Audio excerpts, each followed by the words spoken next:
Welcome to another episode of Distilling the West. I'm your host, Dan, joined by my co-host, Dave. How you doing over there, Dave? I'm good. And so is our producer, Dave. He's doing amazingly well over there, isn't he, Dave? He's trying to wrangle the monkeys, crack the whip. He's the circus ringleader for us, keeping us in line. Trying to. Well, we had an adventure, didn't we, Dave? We sure did. Which adventure are we talking about? We went down to the American Craft Spirits Association annual convention in Sacramento. We just went for a day, but it was a day. I want to say it was like drinking from a fire hose. It was an overload in a good way. Yeah. So much awesome, good stuff happening.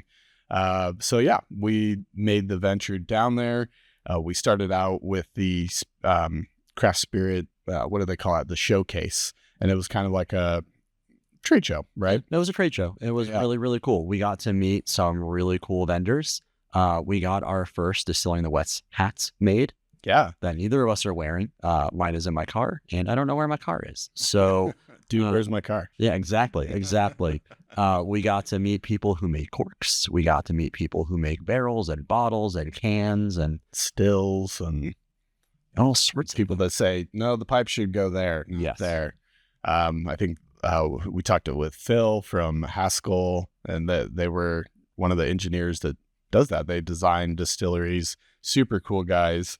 In fact, probably one of the best whiskeys I tried of the weekend. They had a raffle for a rye whiskey that was made in what is now the Minden Mill distillery out in Nevada.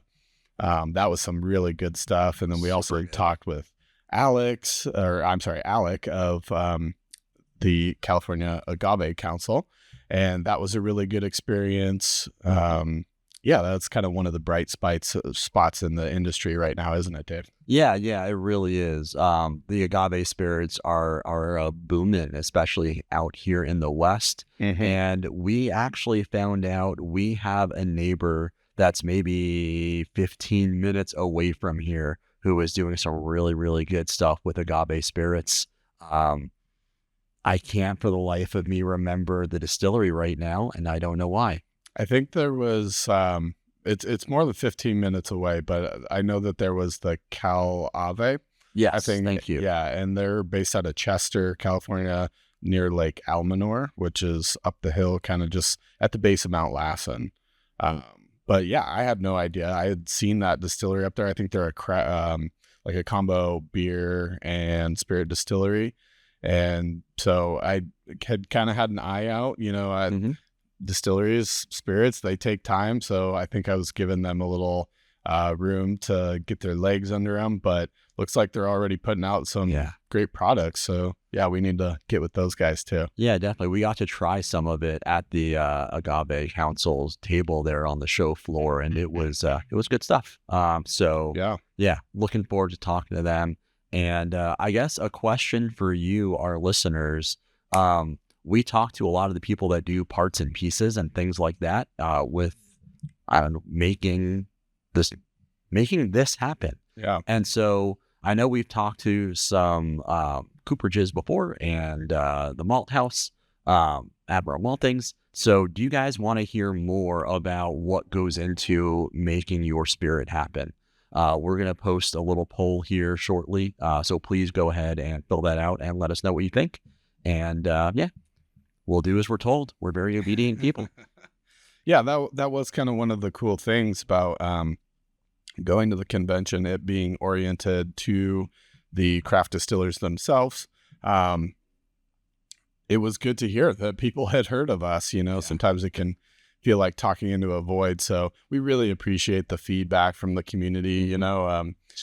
We've heard some distillers say, oh yeah, I throw you guys on my headphones while I'm doing my mash or, going through the production process and stuff. So that was really great to hear that you guys are liking what we're doing out there. We really appreciate that. We saw some old friends, made some new ones. It was a great time. Yeah. And honestly, for me, that was my favorite part is I didn't actually go into any of like the educational panels or anything like that. I stayed in the hallway kind of between. and got to meet some amazing people. And I believe some of those amazing people will be on this show over the next couple of months. Do we want to give some shout outs? Yeah, I'd love to give some shout outs. Do you want to start? Yeah, I can start. Well, I'll leave the top one to you because I don't think I talked to that person. Oh yeah, Kimberly with Jetty Wave. Yeah, it was great to meet you and your whole crew there.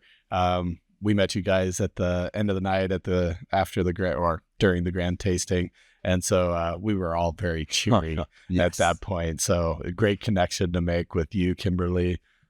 Yeah, for sure. Then we got to meet Anna from Bubble Cap Consulting, and I'm sorry, I'm looking down for those people who are watching on YouTube because I'm terrible with names. So I actually have a whole list here.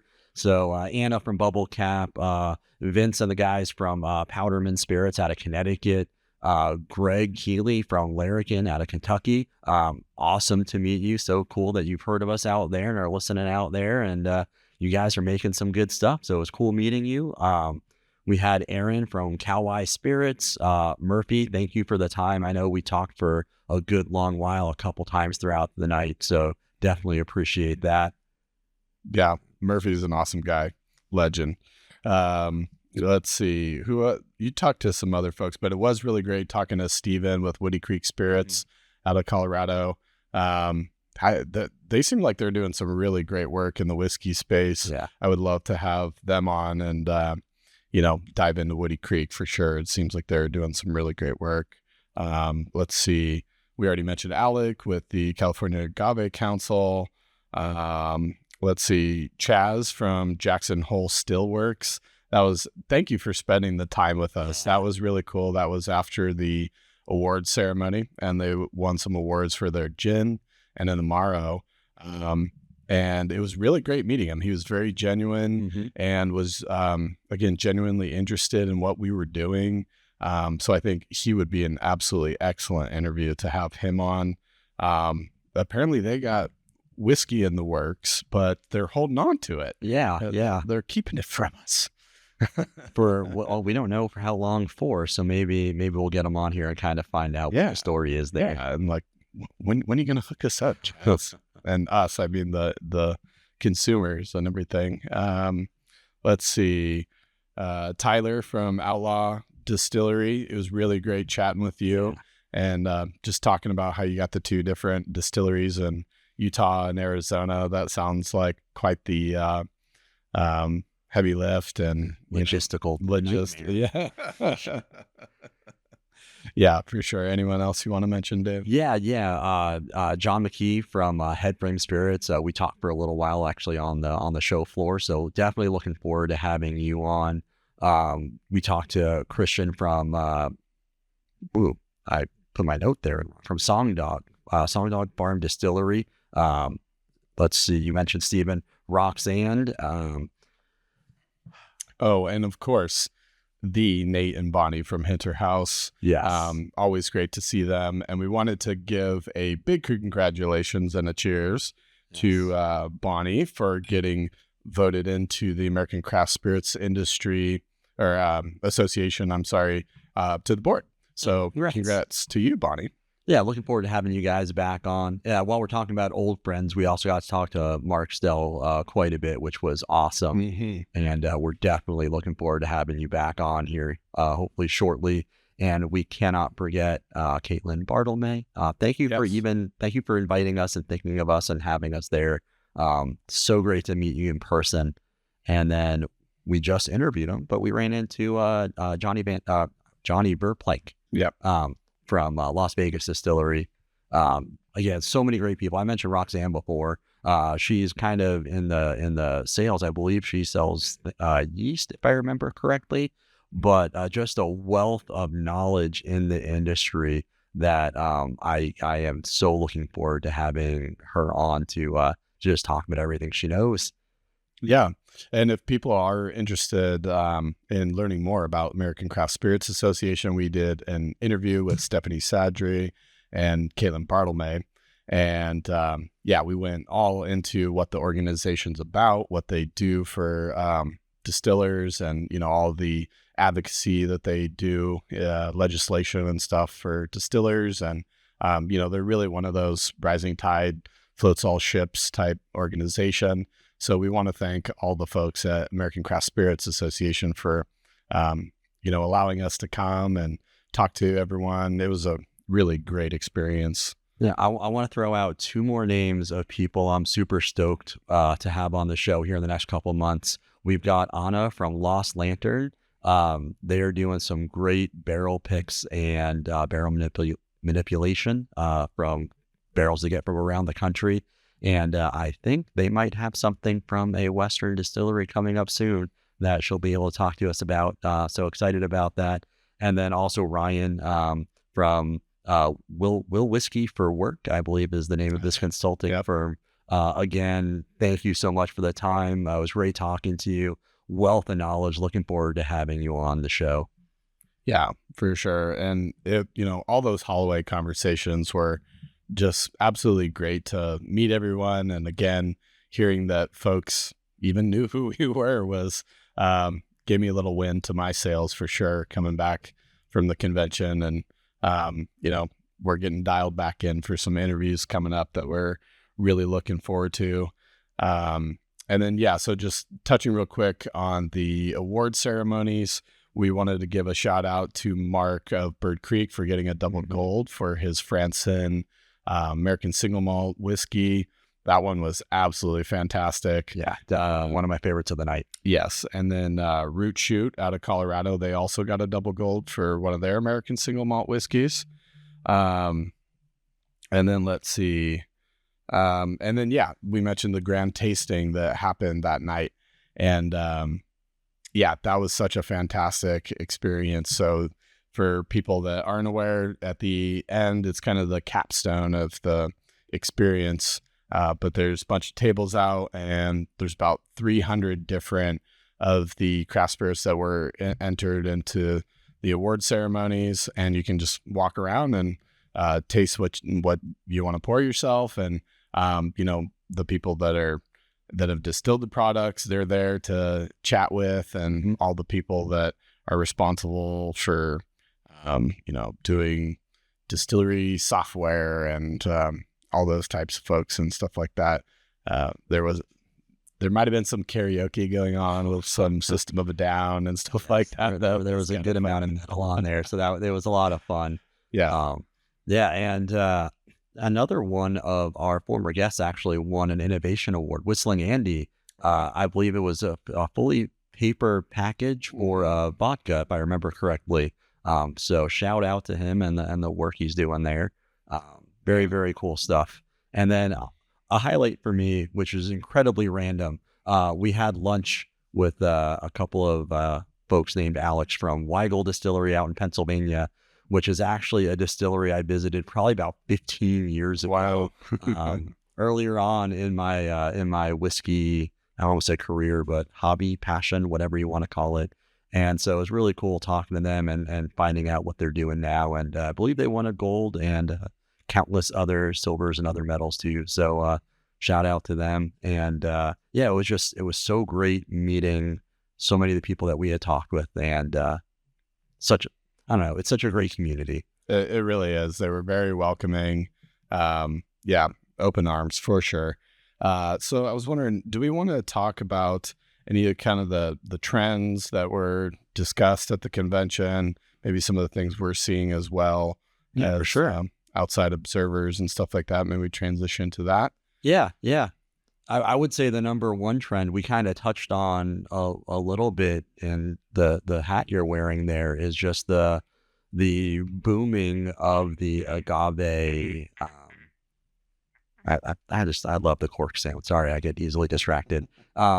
Just agave spirits as a whole is just such a booming category. And there's not a whole ton of growth right now in the alcohol category, but that is one area that's doing fantastic. Yeah, it's interesting to me because, agave spirits, probably not my number one. Obviously, whiskey is my number one. But there's so many aspects about it that kind of speak to me as a person, being a biologist. I think it's amazing how agave is a very sustainable crop. And so we're seeing it being planted through California. In fact, there's Yolo County. There's a variety of agave called Yolo. And so more farmers are, when I got my start in biology field, we were doing a lot of work for converting agriculture operations to nuts, either almonds or walnuts and stuff.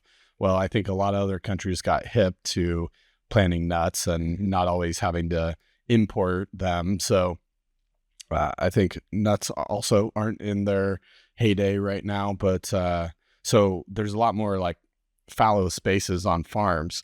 And so I think a lot of farmers are finding value in planting some of those areas out. And it's a low water crop. You can just do a little bit of drip irrigation for it. And it does take a little while, some years to have the agave mature and get the piñas ready to roast and everything like that. But, we talked with Sean Venus from Venus Spirits out of Santa Cruz, California. He's kind of one of the pioneers in the California agave space. They have the El Ladrón agave spirit. They use like almond wood to roast the piñas, but he's really been kind of on the forefront of agave spirits and, learning by doing, right? So he's gone through all the pains of it, as they mentioned, it's not an easy plant to work with. Right. The sap makes your skin break out.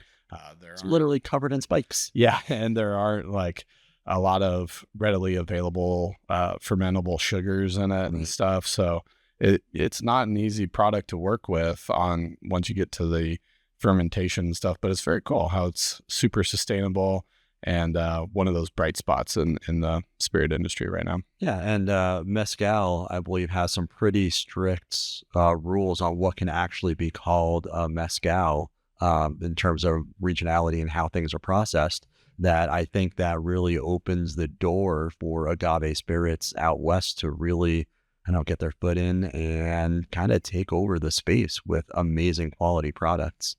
Yeah, definitely. I'm excited. I think we've tried some that had some nice age on them that we didn't even know that they were an agave spirit. Yep. And like, I know when we were running through some of them with Alec at the convention, the Repo one from Ventura Spirits, that one really stuck out to me. It had like a kind of a Mexican chocolate taste to it, which I was not expecting at all from an agave spirit. But that one really stuck out to me. That was super good. Kind of an exciting thing to be exploring right now. Yeah, which I guess is not really the feeling for a lot of the industry. It's tough times right now for distillers, especially for small distilleries.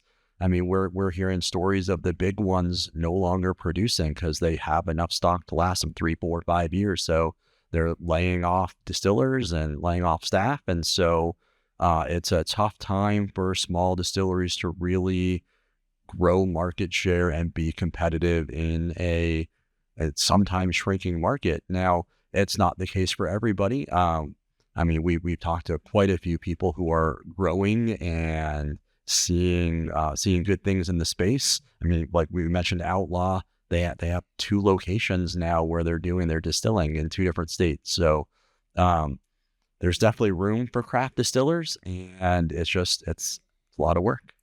Yeah, I think one aspect that craft distilleries have going for them is that typically they're very education focused, and we're seeing consumers be more education focused. So I think that plays well.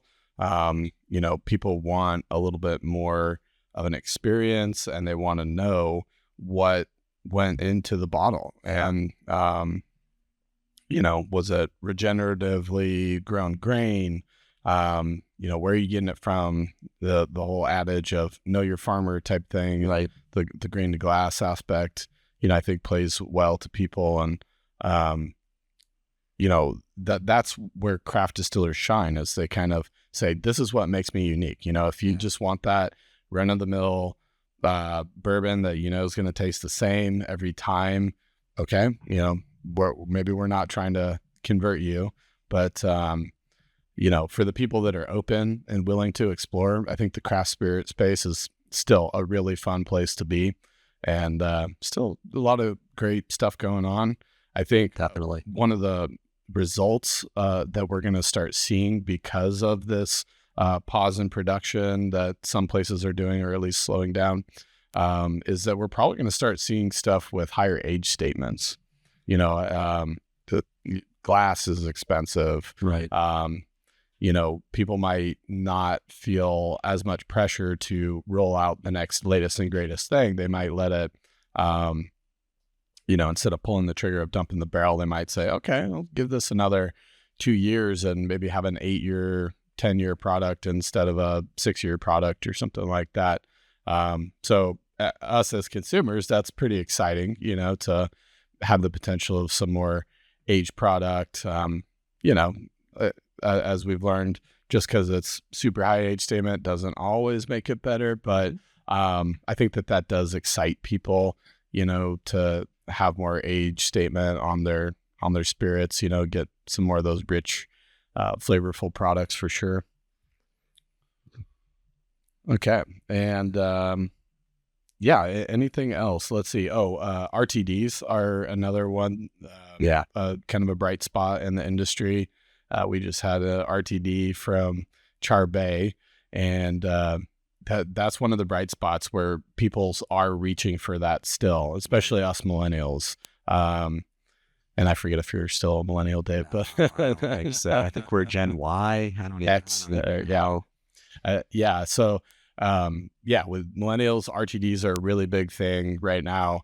Another bright spot there. But we also had we had 503 Distilling on, and they had quite a few fantastic RTDs, and I don't know. It's a growing category. It's steady. It's something easy to just pull out of your fridge and drink. So I can definitely see why it's a growing category. And it's just they're good. They're easy. They're convenient. Yeah. So we don't want to end on too much of a bummer note or anything, but there definitely is a contraction in the industry and stuff like that. We're still here. We're still having fun with it for sure, and everything like that. Definitely some highlights of some bright spots. I know a lot of distilleries are trying to push more foot traffic into their tasting rooms by holding more like trivia nights, karaoke, holding concerts and stuff like that. It's tough. I think people kind of got trained during COVID to hunker down a little bit more than maybe even what's healthy, mentally healthy, right.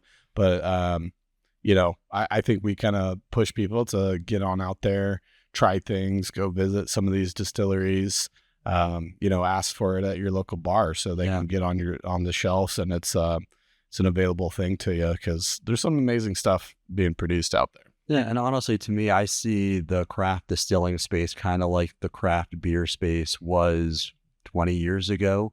And we're moving to the point where, I don't know, maybe we're going to have a craft distillery on every corner with tons of variety, tons of local options. And that'll be the place to hang out and try your local whiskey or gin or vodka or whatever it is, straight from the distillery. Yeah, and I bet there's, some lessons to be learned from some of those breweries, and how craft beer has really also started to trail off, in the sense of, I don't think it suits distilleries to try every new variation of product and pushing into a bunch of new spaces. Like, I think what I heard in the craft brewery industry was that consumers kind of got overload, and it was like, we have 10 different IPAs and 5 different sours, and just almost too much to select from. So I think maybe if distilleries really focus on their core and focus on having a really solid product that people, say, oh, I want another one of that, and, repeat customers and coming back for those things, I think that'll play well for the craft distilleries and stuff these days. It's tough balancing it, because in the same vein, you want to be able to have enough different things to get enough different people walking through the door. Yeah. So you don't want to have just one product and then you get one person in there. I don't know. That's why I don't own a distillery, I guess, right? Yeah, no, that's a good point, that we're definitely on the outside looking in, and we don't know all the challenges, because they're certainly abound. Never stop. I mean, every time we've often talked about that challenge for distilleries and stuff, and what other industry is, camping on a product for years and years and years before they can even release it. And that is just, it's kind of boggles my mind, and how folks are able to make that work. And so it's definitely challenging out there, but I definitely salute the folks that are giving it a go and have the staying power and sticking to their guns. We sure as hell appreciate it, right? We appreciate the hell out of it, and we are here for it as well. And we hope that you guys stick with us too. And we really appreciate all the likes and all the follows on Instagram, our YouTube, Spotify, Apple Podcasts. So really appreciate it if you guys follow us and stay along and comment on all the things. Tag us in your Western craft spirit pours and stuff like that. So we appreciate you guys for following along with us as well. Yeah, appreciate you guys. Well, thanks for joining us on another episode. Cheers. Cheers.